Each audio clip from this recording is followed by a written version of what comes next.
Olá, querido aluno, tudo bem? How are you doing? Como você está indo? Como você está? Seja bem-vindo a mais uma aula de inglês. Hoje nós vamos falar sobre o simple past, ou seja, em português é o passado simples. Quando a gente vai falar sobre o passado simples em inglês, a gente tem que diferenciar dois tipos de verbos, tá?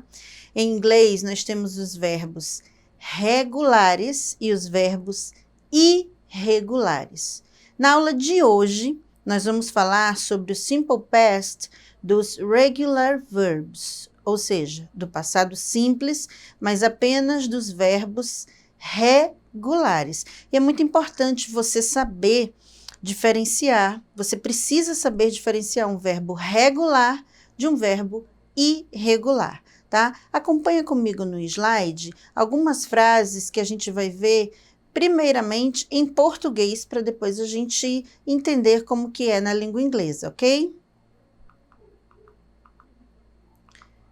Bom, você vê aí que eu tenho aí, ó, a primeira frase. Ontem eu trabalhei até tarde. Antes eu trabalhava até tarde todos os dias. Naquela ocasião, eu trabalhara até tarde da noite. Então, eu grifei aí, eu coloquei de azul para dar um destaque. Na primeira frase, eu tenho o verbo trabalhar, está trabalhei, conjugado, né? Tá trabalhei, termina em ei. Na segunda frase, já está trabalhava, terminando em ava. E na terceira frase, já está ara, né, de trabalhar. Você vê que para cada verbo, para cada forma que o verbo está flexionado, tem um jeito diferente de fazer o final. Agora, olha só, em inglês, o que eu tenho de bom para te contar? É muito mais simples. Em inglês não tem tantas mudanças assim, tá? Se um verbo está no passado, ele pode ser trabalhei, pode ser trabalhava, pode ser trabalhara. É você que vai fazer essa interpretação aí na sua mente, no seu contexto, tá? Então é muito mais simples. A marca de passado dos verbos regulares em inglês é o ED. Isso mesmo, são duas letrinhas que são muito importantes. Acompanha comigo na tela. Veja bem aí, guarda essas duas letrinhas, o ED, tá? E vamos ver algumas características dele. Primeira coisa que você tem que saber, o ED é uma marca de passado dos verbos, vou repetir, regulares, tá bom? Outra característica, o ED só vai aparecer em frases afirmativas. Grava isso, memoriza, guarda isso aí na sua mente. Somente em frases afirmativas. E a terceira característica é que ele é acrescentado no final de cada verbo. Vamos ver um exemplo? Antes do exemplo, eu tenho essa perguntinha aí, ó. Posso acrescentar ED em qualquer verbo para fazer o passado simples? O que é que você me responde? Olha só a pergunta. Posso acrescentar ED em qualquer verbo para fazer o passado simples? A resposta é não. Um não bem grandão, tá? Porque o ED, ele só pode ser acrescido, só pode ser colocado nos verbos regulares. Outra perguntinha. Ah, professora, como eu vou saber que um verbo é regular ou que ele não é regular? Olha, I'm sorry, but you have to memorize it. Você tem que memorizar. Tá vendo essa carinha aí para você? É isso mesmo. Você vai fazer o quê? Você tem que ir aos poucos. Claro que você não vai pegar uma lista enorme e decorá-la. Olha só, acompanha comigo aqui, olha para mim. Em inglês, a gente tem, se eu não me engano, mais de 9.000 verbos. Qual é a boa notícia? Apenas cerca de 200 verbos são irregulares, tá? Então, não, comparando com o restante, é uma quantidade muito pequena. Você vai memorizar aos poucos. Nossa aula de hoje, como eu já falei, os verbos que nós estamos estudando são os regulares. Na aula que vem a gente vai falar sobre os irregulares, mas você precisa saber isso. Nem todo verbo aceita o ED para fazer o passado e você precisa ir devagarinho memorizando, internalizando quais são os verbos que são regulares, tá bom? Agora sim, vamos ver um verbo conjugado no passado. Olha só, foi o verbo que eu usei lá no exemplo em português. O verbo to work, desde a primeira aula já utilizei esse verbo, que é uma maneira de você ir associando. Já guarda aí, to work é trabalhar, né? Meu Deus, que coisa mais fácil. I worked, you worked, he worked, she worked, it worked, we worked, you worked, they worked. É tão fácil que fica até chato, né? É só colocar o ed em todos e observa lá o he, o she e o it. Não tem alteração nenhuma, porque você lembra que lá no presente simples tem que colocar um S? Aqui não. É só você colocar ed em todas as pessoas, em todos os pronomes pessoais. Então, colocar um verbo no passado, se ele for regular, é só acrescentar o ed. Viu que coisa fácil? Então, você não tem como errar uma frase que está no passado simples, tá? A gente vai vendo devagarinho aqui as nuances, as diferenças, as características que ele tem. Então, veja bem, quando que nós devemos usar o passado simples? Nós devemos usar o passado simples basicamente em duas situações.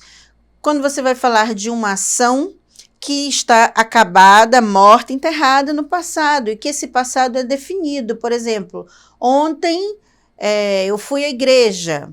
Foi ontem, já acabou. Pode até ser uma coisa que você fez hoje, né? Hoje de manhã eu fui à escola pegar minhas atividades. Já passou o período da manhã. Então, quando você estiver falando de uma ação que aconteceu no passado, você usa o passado simples. E também para falar de uma ação habitual que você tinha, que você fazia. Ah, quando eu era criança, eu costumava jogar bola todas as tardes. Era uma ação, é uma ação habitual que você tinha no passado, tá certo? Vamos ver um exemplo em inglês? Acompanha comigo. A primeira frase diz: I worked at Lourival Sombra last year. Foi uma escola que eu trabalhei que eu gostei muito. Eu trabalhei na Lourival Sombra, na escola, né, Lourival Sombra, no ano passado. Mais uma frase. She studied at Glória Pérez in 2018. Ela estudou no Glória Pérez em 2018. Minha escola do coração é o Glória Pérez. Vamos lá. Mais uma frase. You played chess every day when you were a child. Você jogava xadrez. Memoriza essa palavrinha aí, chess é xadrez, quando você era criança. Então, observem nessas três frases o que elas têm em comum. Todas estão no passado. Como que eu sei, como que eu provo isso? Tá vendo o edzinho que tá lá destacado aí em cada frase? O ed, como a gente viu, é uma marca de passado, ok? Então, pronto, é muito simples. Regras para acrescentar o ed. Ah, só eu pegar o ed e colocar no verbo? A regra geral, sim. Dá uma olhadinha aí. A primeira regra é isso, você vai acrescentar o ed no verbo. O verbo está lá, work, fica worked. Talk, que é conversar, talked. Mais uma regrinha. Agora, se você já tem um verbo que ele termina com e, aí você não vai acrescentar outro e, tá bom? Você só coloca o d. E pronto, o exemplo lá. Use, used. Senão ia ficar used, dois s, tá? Não precisa. Like, liked. Lembra o que é o verbo like? Foi o primeiro verbo que nós vimos, é o verbo gostar. Só lembrar de dar um like se você gostou. Mais uma regrinha. Os verbos que terminam em y, precedidos de consoante. Você vai tirar o y e vai acrescentar o ed. Olha lá o verbo study, que é o verbo estudar. Você tem que saber esse verbo também. Antes do y, eu tenho uma vogal ou uma consoante? Uma consoante. Então, quando isso acontecer, você tira o y e acrescenta ied. Mais um verbo lá como exemplo é o verbo carry, que é carregar. Também termina com y, e esse y, ele é precedido, ele é antecedido de uma consoante, que é o R no caso, tá? E, então, você, para acrescentar o ed, você tem que tirar o y, colocar um i, aí sim, o ed, tá? Agora, se o verbo terminar em y, e antes do y tiver uma vogal, não muda nada, só acrescenta o ed normalmente. Mais um caso aí da regrinha. Se você tem um verbo que termina em CVC, que é consoante, vogal, consoante, Com vogal tônica, dobra-se a última letra e só então acrescenta-se o ED. O que é isso? Você vai fazer essa conta aí de CVC, é de trás para frente, tá? Da última letra para a primeira. Acompanha comigo o verbo plan. A última letra é consoante, a penúltima vogal e a antepenúltima consoante. Olha o que aconteceu antes de eu acrescentar o ED. Você dobrou a letra N, você repetiu a letra N para poder acrescentar o ED. E o occur também, que é ocorrer, né? Plan é planejar. Termina em consoante, vogal, consoante e a vogal tônica é a última, a que está na última sílaba. Repeti o R e acrescentei o ED. Mas agora eu quero te falar sobre um verbo que ele tem uma característicazinha diferente, tá? Que é o verbo travel. O verbo travel é um verbo maravilhoso, que é o verbo viajar, tá? O verbo travel, ele aceita as duas possibilidades. Você veja que ele termina em consoante, vogal e consoante. Termina. Só que a sílaba tônica não é a última. É a primeira, é travel, tá? Então, assim, pela regra que eu acabei de explicar, não dobraria a letra. Só que, na prática, ela pode dobrar. Então, o verbo travel é um caso que ele é um caso à parte. O mesmo caso vale para acrescentar o ing, tá? Dobra o L, se você quiser, porque as duas formas estão corretas. No inglês americano, o mais comum é não dobrar. Então, fica traveled, só com um L mesmo, tá? Já no inglês britânico, eles geralmente dobram o L, a última letra, tá? Então, o verbo travel eu quis colocar à parte, porque se você encontrá-lo com a última consoante dobrada, você vai dizer, mas a professora Elizabeth falou que só se fosse tônica. E mas o verbo travel, ele é especial, ele pode ou não, tá? Então, ele aceita as duas possibilidades. Muito bem. Forma negativa interrogativa. Veja bem, você vai ter que olhar o did, tá? Tem que ter did. O verbo, quando aparecer o did, o verbo principal volta para sua forma natural, sem o ED, tá? O did vai ser usado em frases negativas interrogativas. O did é o verbo auxiliar do passado, tá? E ele não tem tradução, só vai indicar que a frase está no passado. Assim como é o do é para o presente, o will é para o futuro e o did é a marca do passado, tá? Muito bem, olha essa frase. You called to your friends last night. Você ligou, call é o verbo ligar ou chamar, você ligou para os seus amigos ontem à noite. Olha só a forma interrogativa. Did you call to your friends last night? Ok com essa frase aí? Não, ok, pessoal, porque olha só, lembra que eu falei que quando você tem o did, o verbo volta para sua forma normal? Então, tira aquele ED dali. Did you call? Porque já tem uma marca de passado aí, que é o did. Não pode ter duas, tá? Forma negativa. You did not call to your friend last night. Você não ligou para os seus amigos ontem à noite, tá? Só lembrando aí, ó, a forma abreviada do did not é didn't. É uma forma mais curta de você falar. Vamos fazer a tarefa. Vamos lá? Complete as frases abaixo com a flexão do simple present correta do verbo entre parênteses. Fique atento à forma indicada. Na letra A, eu tenho aí, ó. I, the house 3 times yesterday. Eu, a casa, 3 vezes ontem. Embaixo tem o verbo to clean, que é o verbo limpar. E ele pede para colocar na forma afirmativa. Então, a frase deve ser, eu limpei a casa 3 vezes ontem, né? Para eu colocar o verbo no passado, forma afirmativa, preciso usar o did? Não preciso. O did é só negativa e interrogativa. Então, só eu acrescentar ED. Mais uma. Opa! Vamos logo lá para o que está entre parênteses para ver como que ele pede. É o verbo to happen, que é o verbo acontecer, na forma interrogativa. Ah, já está aí na cara, né, gente? Esse espacinho aí na frente é para quê? É para o verbo auxiliar did.